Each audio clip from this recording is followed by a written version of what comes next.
and we're going backstage with Kiss, because metal rules. AJ's All Access takes you where you've never gone before. Back here with Kiss, it's everything you imagined and more.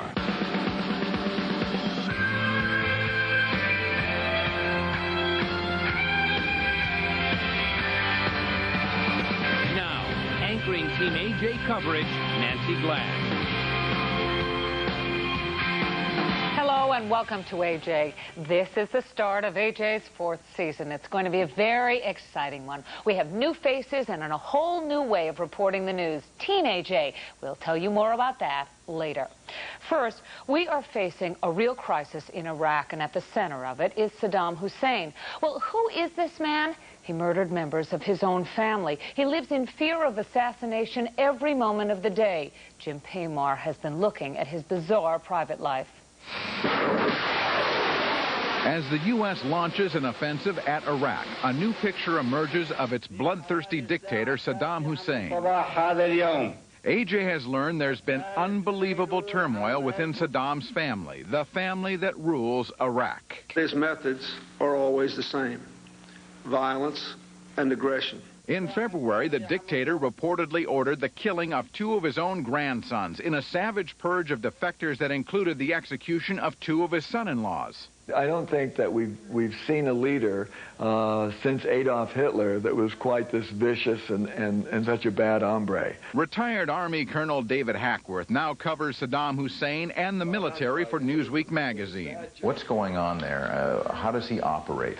Well, he's a guy that is a very stern individual, and he would have no problem knocking off his son or anybody that got in his way. It was revealed just days ago that Saddam's eldest son, Uday, once his heir apparent, was demoted from his post as head of an elite paramilitary unit. He was replaced by his younger brother. Well, that's the way he operates, and anyone that even argues with a man gets that kind of treatment. He's a total tyrant. And just a few weeks ago, Saddam Hussein threw a nephew in prison along with 50 Army officers.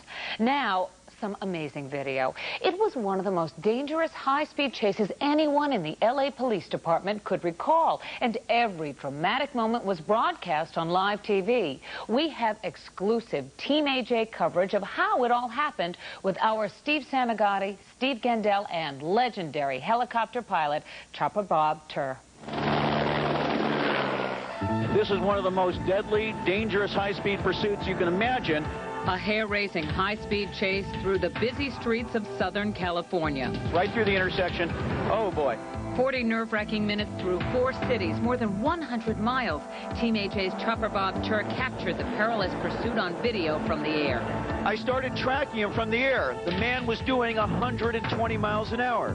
I mean, through traffic. It was insane. This guy has nearly lost his life 3 separate occasions, busting through intersections, through stop signs, with no regard for his own life, doing over 120 miles an hour. The man behind the motorcycle madness, 33-year-old Robert Brose Jr. of Huntington Beach, California. The out-of-work plumber seemed determined to turn the freeway into a raceway. Well, we've seen high-speed motorcycle chases. The reason this is very unusual is the rate of speed. We've seen 100 miles an hour, but never 120 through intersections. The dangerous chase began in a residential neighborhood outside Los Angeles when police attempted to stop Brose for careless driving. But the mad motorcyclist was going so fast the police couldn't safely catch him. The ground units, because it was so dangerous, have now pulled off the pursuit, and this is now an air unit chase. And just as police predicted, Brose's wild ride quickly came to a shocking end. Down, suspect down, suspect down. Would he live or die? You'll find out in a moment. I'm back over the freeway route where our mad motorcyclist led officers at speeds of 120 miles an hour. Now on the ground is our Steve Sanagati. Steve, you're following the exact route of this motorcyclist. Could you imagine hitting speeds of 120 miles an hour in traffic? Well, Bob, I'll tell you something. I'm only doing about 45 miles per hour right now onto this highway. And I don't know how anybody would come on at 120 miles per hour. It's so dangerous. This car is basically coming from every angle. You have to watch out who's hitting you from behind, the sides, and in front. Well, from the aerial perspective, Steve, you're absolutely right. Imagine 120 miles an hour down this freeway. It was insane. He didn't know what was coming at him. Bob, I don't think he was playing with the full deck, because for me to whip right in through this lane right now, before this off-ramp, I would have to take the chance that none of these people have missed their exit, that no one wants to switch a lane without seeing me. It's crazy. I don't know what he could have possibly been thinking. Steve, if you take the next off-ramp, I'll show you how this motorcycle pursuit came to a dramatic end. This is Robert Broja, the reckless rider, and he doesn't know it, but he's seconds away from ending his wild ride. He tries to put on the brakes, but it's too little, too late. Down, suspect down, suspect down. He hit the bus. I can't believe it. He's conscious right now. He's alive. He's trying to get up. I couldn't believe it. I mean, you just don't survive an accident like that. Now, Steve, as you pull up on this intersection, you can see the cross traffic. I mean, shocking then and shocking now. And this is the exact bus that the Road Warrior hit. And the bus driver who was driving that day is Jim Underwood. Hi, Jim. How are you? Hi, Steve. So what did you hear? Loud thump in the rear of the bus when I passed through the intersection. And when did you realize what hit you? As soon as I stepped out of the bus, I could recognize the motorcycle and the man. Bob Tur is with us right now, and he has a pressing question for you as well. Bob? Jim, how's it feel knowing that you were able to do what law enforcement couldn't do? Put a stop to this pursuit. I was just glad I was in the right place at the right time to be able to stop him before he hurt anybody else. Where did he hit the bus? He picked the softest part of the bus to hit right here, just an engine panel. Any place else on the bus would have been like a rock. Well, the big question now is, what was going through this madman's mind as he was driving on that motorcycle? And Teem AJ, Steve Gendell, has that exclusive interview. They think you're this crazy motorcyclist. Are you crazy? I don't think I'm crazy. I'm a good rider, I would say that much, but as far as being crazy, I wouldn't say I'm crazy. This is the man on the motorcycle. 33-year-old Robert Broja. Broja described as an out-of-work plumber who spent time in the military and has no criminal record. But Broja is an experienced motocross racer who on the day of the chase says he fled on his bike because he feared for his life. We got an exclusive interview with Broja at the county lockup, hands and feet in steel shackles, while he was still awaiting trial, charged with fleeing from police and using the motorcycle as a deadly weapon to assault an officer of the law. What possible defense could there be when Southern California watched the chase live on television? Broja says the whole thing began as a tragic misunderstanding when a van pulled up behind him and an armed man dressed in jeans jumped out. I had no idea he was a police officer. He ran at me with a gun. And so the chase was on. Broja saying he was scared and fleeing for his life. It was an action-packed police pursuit, but Broja never saw it on TV himself until we showed him the tape. I thought these guys were trying to kill me for no apparent reason. I was driving for daylight. I mean, pretty much just shooting for what I could do. You know, keeping my mind on my ride so I wouldn't wipe out or whatnot. Just trying to get away from those idiots. At no time did you have any idea that these were police chasing you? Not at all. Or what about when regular police joined in? Well, at that point, I thought they were after the guys that were still behind me, chasing me. So toward the end, what is your recollection? I was going real fast. I came up off the freeway over a rise in the road, and there was a bus in my path. And the bus seemed to freeze in time to me. It was like I was going to try to go around behind it, but I missed it by that much. Wham. Can I see one more time, please? Sure. Bam. Okay, we're back on the record in the matter of the people of the state of California versus Robert William Broja, Jr. In court, his hair newly trimmed for the hearing, Broja pleaded guilty to evading while driving recklessly and assault with a deadly weapon, though not against police, which makes a huge difference in his sentence. You're to spend 365 days in Orange County Jail. Broja will spend a year in jail, 3 years probation. Jack Swickard is Broja's attorney. Well, I would have been happier with a 6-month sentence, but, you know, this is a tough county. Broja says he has some permanent scarring, but no broken bones. He thinks it's a miracle he survived the crash and carries a Bible now in jail, and says overall he's a changed man, changed for the better after all that's happened. Well, I'm going to apologize for doing wrong and guarantee that I would never do it again. I won't. It's just, there's too many people's lives at stake, and too many things can happen when you drive at that high speed, you know. Absolutely. And by coincidence, Broge's mother was visiting from Detroit the day of the chase, which also happened to be on her birthday. She saw the whole incident live on TV. AJ will be right back. We'll have the latest on the OJ Simpson saga and an all-access pass to the KISS concert tour. Coming up, KISS, the makeup, the fire, the blood, the music. We're going to give the fans exactly what they want. How it's all put together. All access with KISS on the road. Next on AJ. Tomorrow on American Journal, Teem AJ coverage of the television commercial that cost a man his life. Nothing extreme that I've ever done even compares to this. From a helicopter and from the ground, see heart-stopping video of the very same jump. He's done, he's out the door. With a very different ending. That's on AJ tomorrow.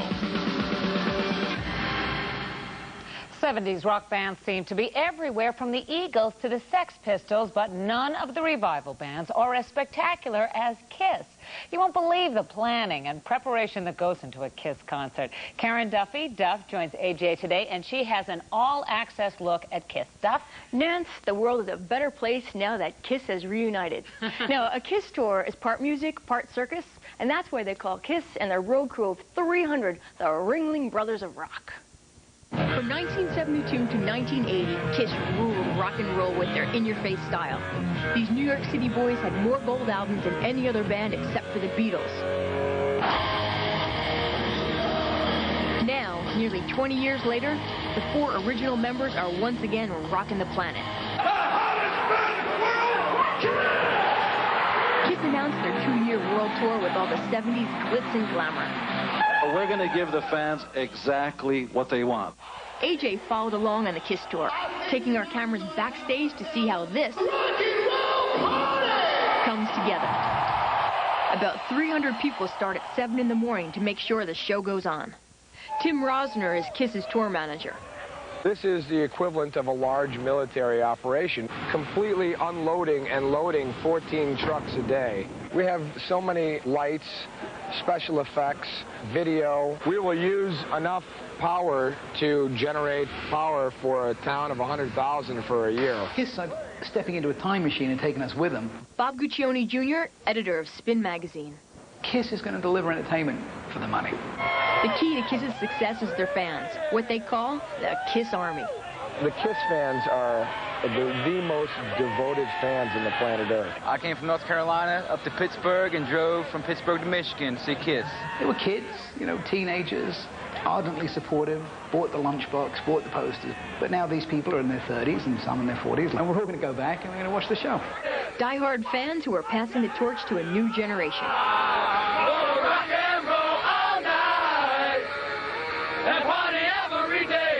KISS lovers aren't only in the audience. Drummer Sean Kinney from Alice in Chains, who opened for KISS on their first date, has been a fan from day one. I got a Paul Stanley autograph picture. Bet you don't have one. So I brought these from back then so I can try to get them to sign them all. So I'm just kind of waiting around here with all the other kids. Their music's great. It's great, great fun. And KISS is all about fun. Then, at last, the big moment. Lights dim as KISS kicks it off. Leave your work and come to ours, because we're going to show you a good time. That's what it's all about. And you know, Duff, they never look any older. No, they don't. That makeup keeps them youthful. You have some KISS facts? Yes, classified information. Actually, Gene Simmons, lead singer, is expected to regurgitate over 358 pints of fake blood this tour. Metal rules. I'm not sure. I'm glad I know that. Now, they're also going to be performing at the MTV Awards, which you will be covering. Yes, I'm really excited about covering. And you got an exclusive with Hootie and the Blowfish. That's tomorrow. They'll talk about their success, Hootie golf balls, and why they have created the ultimate wedding song. Well, Thanks, you got Duff. a good score. AJ will be back with the latest on the OJ Simpson saga. Coming up, You followed every word of the OJ Simpson trial. Now the civil trial is about to get underway. OJ Trial 2, next on AJ. Accommodations provided by Hilton Hotels and Resorts. Plan your next vacation at one of over 40 Hilton resorts and let Hilton take care of the rest. Plan to watch AJ for this. A challenging new role for Seinfeld star Jason Alexander as he fights to save his sister's life. Watch for it.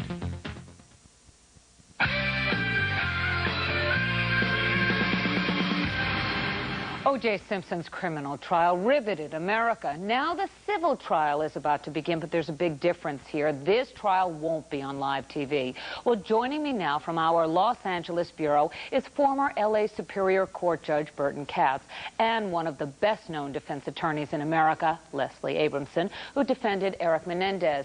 Judge Katz, let me start with you. Justice is supposed to be out in the open, but the presiding judge in this trial has barred cameras. He's put a gag order on the lawyers.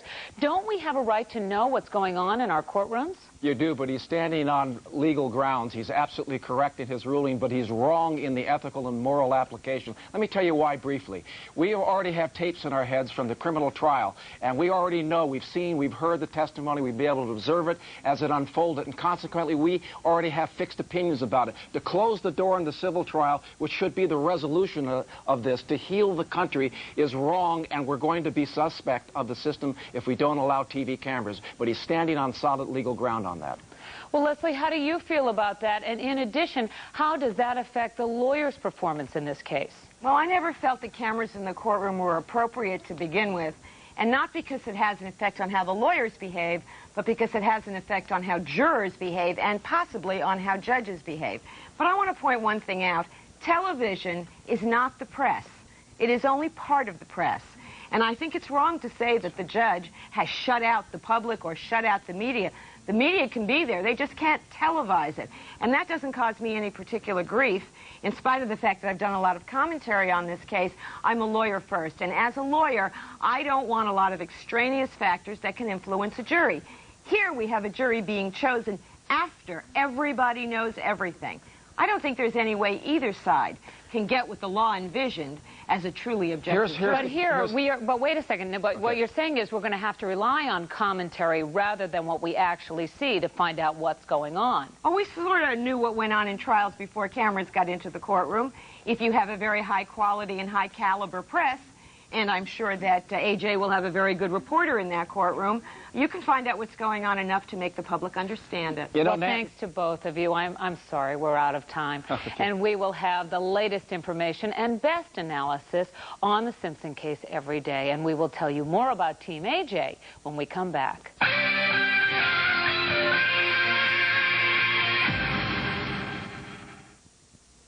Here's a look at the team that will bring you AJ in the months ahead. You know that Charlie Stride. Karen Duffy, television personality who went from MTVJ to correspondent on the Emmy-winning TV Nation. When it comes to cutting-edge stories, the lady known as Duff just can't get enough. They're pulling him out the window, pulling the suspect out of the window. Bob Tur, the sky's the limit for this legendary helicopter reporter whose bird's-eye views of the L.A. riots and O.J. Simpson's wild Bronco ride made television history. Chopper Bob's stories for Teem AJ will have pulses pounding across America. I'm Stephen Santagati for American Journal. Steve Santagati, you know him as co-host of ESPN's Men's Journal. Now Teem AJ's got him. And this dashing man of action never met a risk he wouldn't take in pursuit of a good story. And our returning veteran reporters, investigators Bob Gilmartin and Jim Paymore.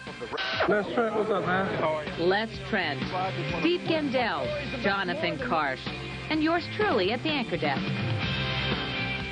And Teem AJ is here with me. Let me introduce you to Jim Paymore, Steve Gendell, Bob Gilmartin, Steve Santagati, Karen Duffy, and Les Trent, and in Los Angeles, Chopper Bob Tur. Bob? Hi, Nancy. Hi, everybody. It's great to be part of Teem AJ, and I'm looking forward to a great show. Now, down on a balcony at our AJ Bureau in Los Angeles is Teem AJ's Jonathan Karsh. Jonathan? Thanks, Bob. Hi, Nancy. Hi, everybody else. Well, this is going to be really a great year on AJ, a fun season with lots of exciting stories, and I am looking forward to it down here. Thanks, Jonathan. And they thought Atlanta had a dream team. To the new people, welcome. To the veterans, welcome back. That's all for today. I'm Nancy Glass. Thanks for joining us, and join Team AJ tomorrow.